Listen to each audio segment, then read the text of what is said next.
Hey, I'd like to welcome you to another episode of Mission Matters. My name is Adam Torres, and if you'd like to apply to be a guest in the show, just head on over to missionmatters.com and click on Be Our Guest to apply. All right, so today's a special episode. We have Pete Schnepp on the line, and he's founder of PRS Properties and Envision Painting and Roofing, and he's also co-founder of Bug Science Pest Control. Pete, welcome to the show. Thanks, Adam. Really appreciate getting to see you today. All right, Pete. So for those that have been watching this show for a long time, you know I'm a fan of Phoenix and fan of real estate in Phoenix. And you know some of my backstory. I lived out there for years before coming out to California. And so I'm excited to talk about really multifamily investing in that market, what it's done for you, trends, see what's going on. It's been a long time since I checked it out. But before we get into all of that, we'll start this episode the way that we start them all, with what we call our Mission Matters Minute. So, Pete, me at Mission Matters, we amplify stories for entrepreneurs, executives, and experts. That's our mission. Pete, what mission matters to you? Really, the mission that drives me, honestly, is making positive and meaningful impacts on the people around me, as many people as I can, and the biggest impacts as possible. Yeah. It's great. Great bringing on mission-based entrepreneurs onto the show. And really my goal here is to, find out what you do, how you do it, and what we can all learn from that so that we can all grow together. So, and of course, we're going to talk just a little bit. We're not going to go too far today, but we'll be talking about the upcoming book that we're going to be launching together. So I'm excited to get into that as well. But maybe just to get us kicked off here, like, how did you get started as an entrepreneur? Where'd all that begin for you? Well, it started, I guess, when I was a kid. My mom was an entrepreneur. She had several business ventures, none of them too successful, but I definitely saw the life of an entrepreneur growing up and everything. And you still signed up for it, Pete? Well, I realized everything that I didn't want about it, right? All the stress and wearing all these different hats and being the last person to get paid. And, so I saw those growing up. And I guess when I was in college, I did an entrepreneurial internship that kind of sparked the interest again. And I did that for 3 years. And I realized that I did not want to be an entrepreneur at all. I needed safety. I needed a paycheck every week or every 2 weeks, something I could count on.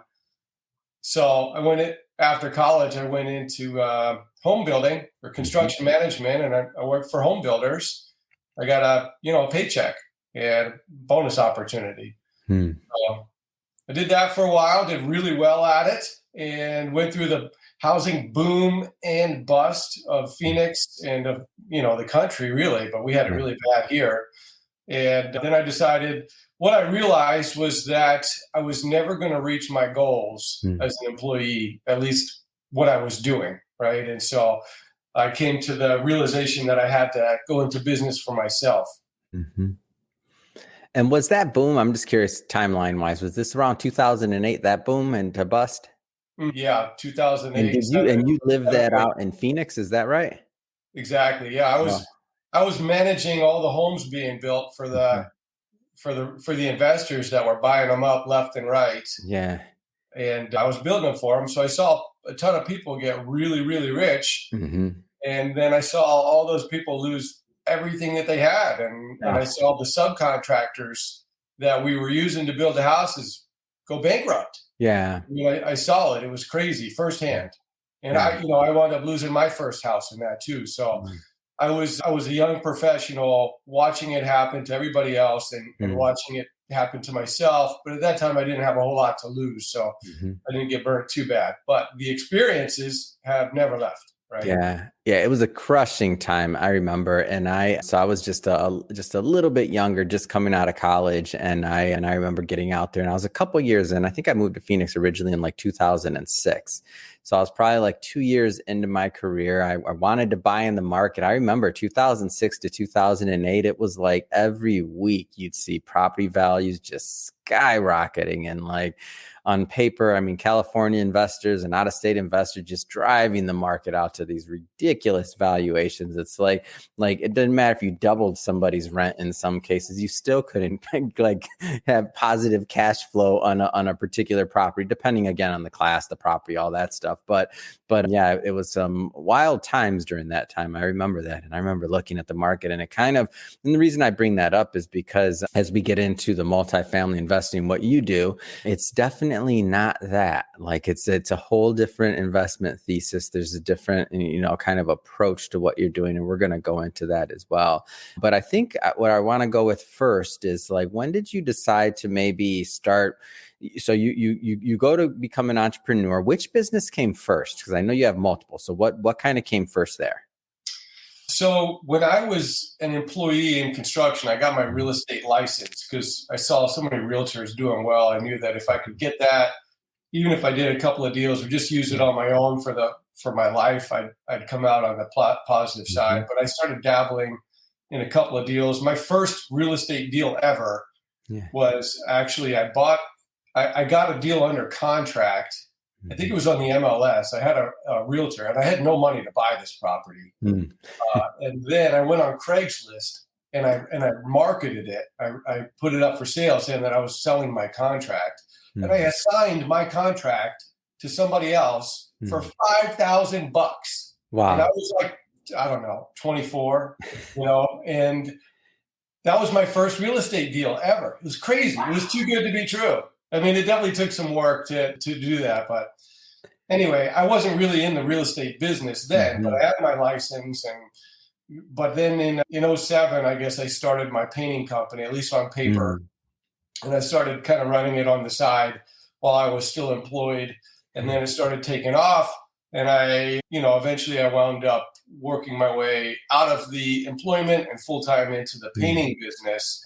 To me at the time, the painting was what I knew best. And it was probably for me the safest bet because I still needed income to pay the bills, and it was quick turnaround. And so that's what I started and ran strong.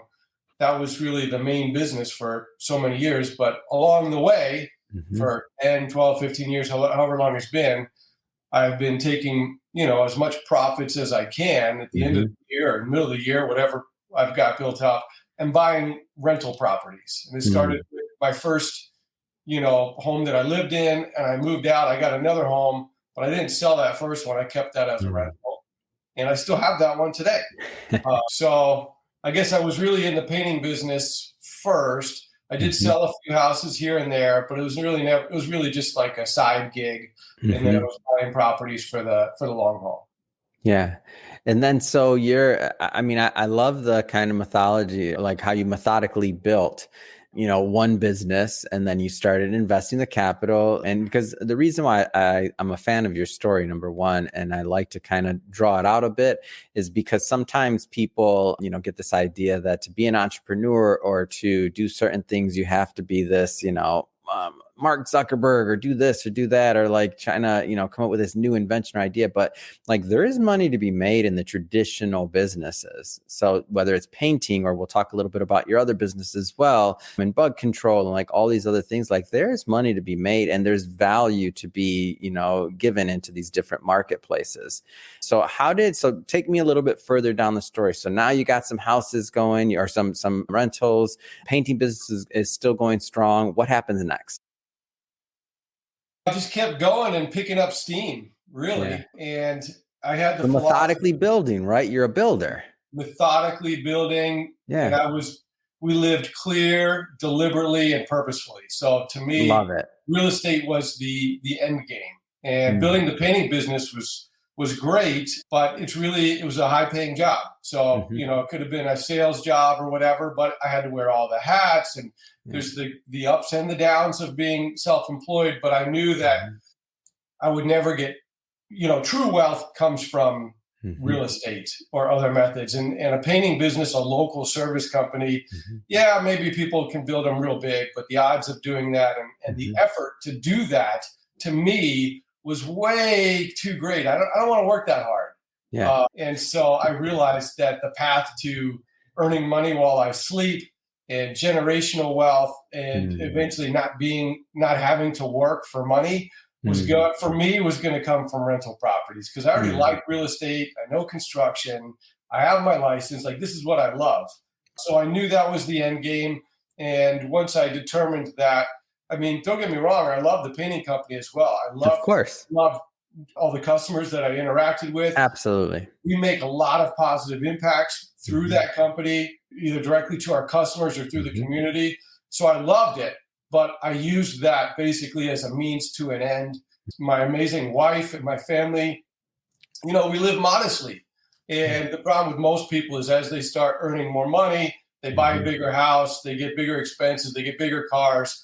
And Mhm. I mean, we've sacrificed for 10 years or so that we could plow as much extra cash into real Mm. estate as possible. That was my number one priority.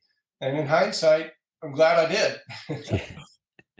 It really is a great story. And at what point in the real estate journey did you decide to, not saying you weren't serious in the beginning, by the way, I just mean like in the beginning you were accumulating properties for yourself. But what I mean by like, when did it change or when did you get serious is more so, when did you decide to kind of start taking the leap and to start taking on, investors or outside capital? To me, that's when I feel it gets to like kind of transitioning from, accumulating to now a professional. Once you're on the hook for taking on outside capital, like that's when it gets real, in my opinion. When did that part of things start taking place?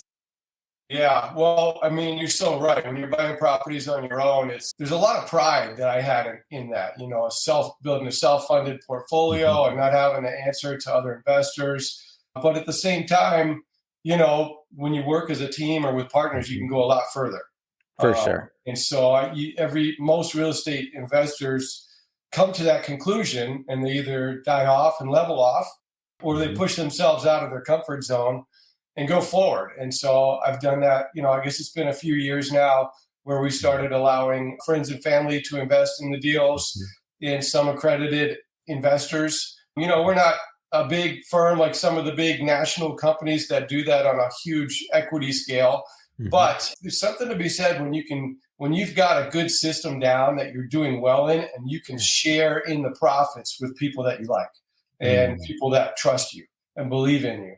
And Yeah. so it's another way that I personally can fulfill my mission of making positive and meaningful impacts. Right? Mhm. If I can do what I do best and what I love best, and help somebody or somebody's family's Mhm. financial future at the same time, it doesn't get much better than that. Yeah. Tell me a little bit about your investment thesis. Like, are the types of properties that you're looking for, that you're investing in? Like, let's go under the hood a little bit on what it takes for you to deploy and make an investment decision on capital. Sure. Good question. So I personally like small multifamily properties. Mhm. I feel like it's kind of a sweet spot where you don't have institutional capital that you're Mhm. that you're fighting against, and you don't have like the retail homeowners that you're fighting against. Yeah. And there's also a lot of like kind of mom and pop old school owners that have Mhm. held these properties for a long time. They've got a ton of equity and they just don't want to manage it anymore. So Yep. there's a lot of opportunity there to buy right.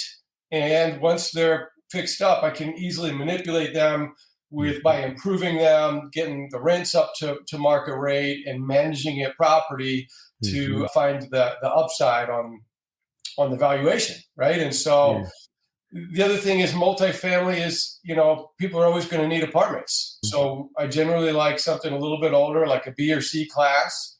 Those properties, they work out well. And so in Phoenix, with that property, I feel like we've got the sweet spot here. Yeah. At that age, and in this location, Mhm.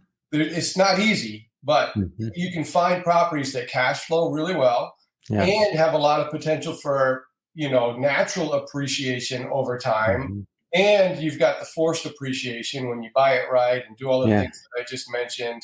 And the reality is, there's always going to be a need for older apartments. We're not Mhm. building the brand new ones that people are charging $2,000 or $3,000 a month for, Mhm. right? What we have, there will always be a need for the lower Yeah. income class. Yeah. I'm a fan of your investment thesis, and that was the same place that I used to play. And it doesn't, and there's no shortage. And you're right, like the institutional investors, they're not going to go, they can't do that. And then if you're playing in that, depending on the amount of doors, then you once you take yourself out of the single family spot, now all of the really small investors, like they can't necessarily play in that space. So that sweet spot of depending on how many doors you're going for is a really nice niche. And then a lot of people that have held those properties, it's what you're saying, I completely agree with. They age out of it. They're like, okay, I'm ready to retire. They've been making money on that thing for so long. And I'll tell you, one of the first properties I bought out there, I did the old move into one of the units and rent the rest out. Man, I lived for free for years, Pete. I'm telling you, years. I lived for free. When I moved to California, I still remember this is my like late 20s at this point, but when I bought it was my early 20s. It lived for free. When I got to California and I had to write a rent check, I almost felt like, what is this? I have to pay rent? I thought people pay me to like live here. Like that was my experience for most of my 20s, is that exactly what you're talking in, the exact type of property type in my little one bedroom. But it goes back to like there's different types of people, risk, aptitude. Like I didn't have the risk of somebody else that's going to do something else. I wanted to methodically build over time. Like that was my view. And also I personally never got to the point of taking on investors' capital like you did. But now as you continue that investment thesis and the system and what worked for you, like in order to make it work, in my opinion, in that type of market and with what you're doing specifically, you got to have a guy like you in there and a team like you have in there, really boots on the ground that are reviewing the properties. I mean, how many properties do you look at before? And I'll give you like before you think about maybe deploying capital, you're talking hundreds, aren't you? Yeah, I mean, I guess there's different levels of screening, right? I mean, Yeah. I've got a lot of people that send me deals, Yeah. and I probably you glance at hundreds, That's what I and, mean. Mm-hmm. and then you maybe a fourth of those or less, a fifth of them, maybe you really do a little bit deeper look, Mm-hmm. and then maybe half of those you go a little bit deeper, and then you get into offer territory. Is it worth putting an offer out? Mm-hmm. And generally, if you put 10 offers out, I would hope to get one. But it's tough to even get offers out. I will tell you, I mean, in the last few months, I think I've put 12 offers out and I got one deal under contract. So, but this is the time right now when, it pays to put out lowball offers and see what sticks and see who's willing to negotiate, because you don't really need to buy a property, but hey, if you can find one that makes a ton of sense, or if you can manifest it, you can create that deal just by finding that win-win, and the seller that has some distress, boom, there it is. And those don't just get handed to you. They don't. You got to be constantly looking, hunting, and trying, because most people will look at properties for sale and they never make an offer. They never start that conversation, or if they do it once and it doesn't work out and they stop. When did the pest control side of things, when did that all kind of come about? Bug Science Pest Control was founded in 2020. It was a COVID baby. And really, my brother, Adam, who runs that business. Good name, Adam. Yes, Adam. So he's been in pest control for the last several years in Phoenix. And so he knew all the ins and outs, and he had this, realization that he had a low ceiling as an employee in that industry, and that he was never going to reach his dreams in the position that he was in, or even like getting promoted. And I just happened to have an itch at that time to want to start something new also. So it was perfect timing for both of us, and we went for it. It's awesome. So Pete, on the property side of things, I understand you work with like investors out of state, obviously in Phoenix as well. Like tell me a little bit more about what you look for on the investor side when somebody's looking to invest with you. Like what are some of the characteristics?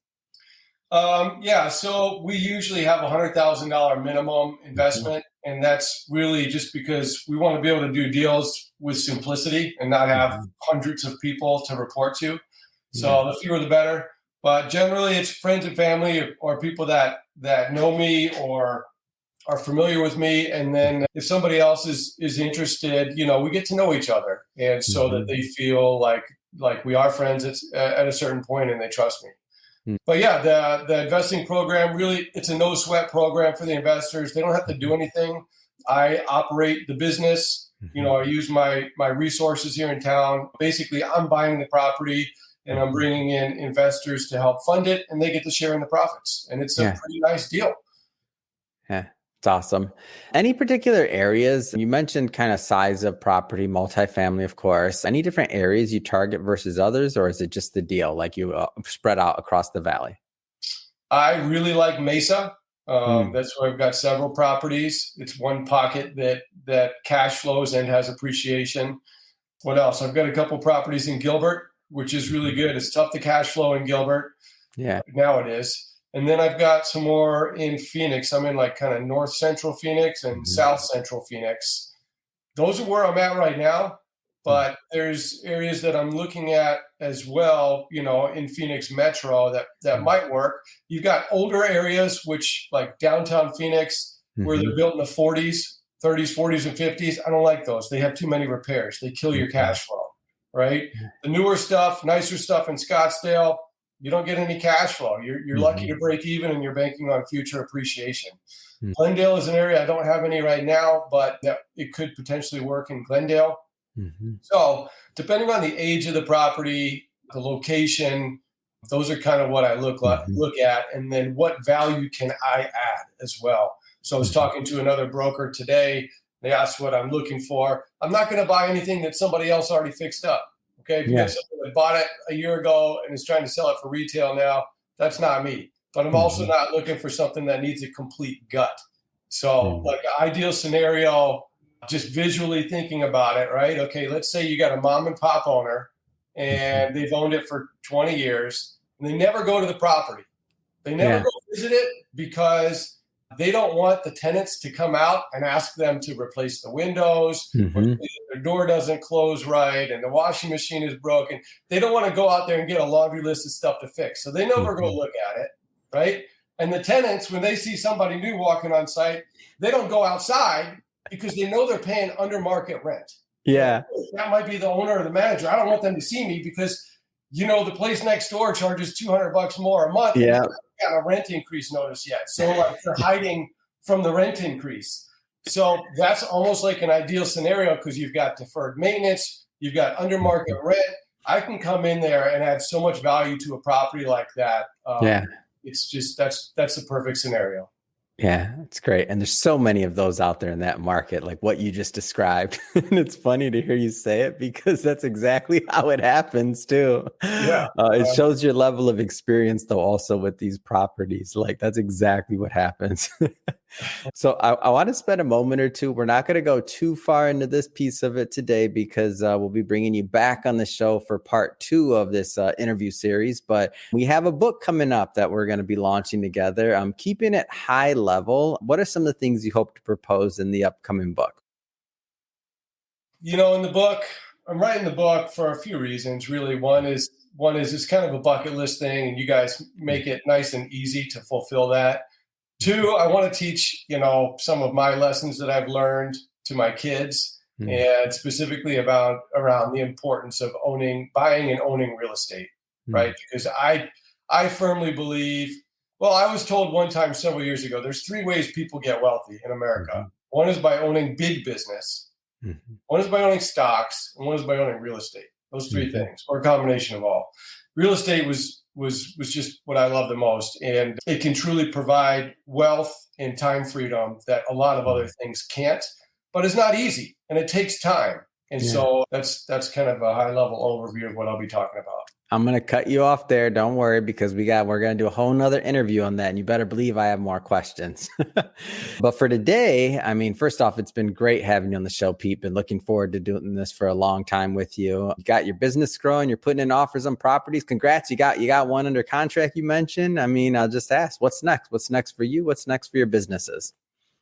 Continuing to push forward, nothing really crazy, but it's a weird market right now. The rules are changing a little bit, but the people that figure out the rules of engagement are going to be big winners.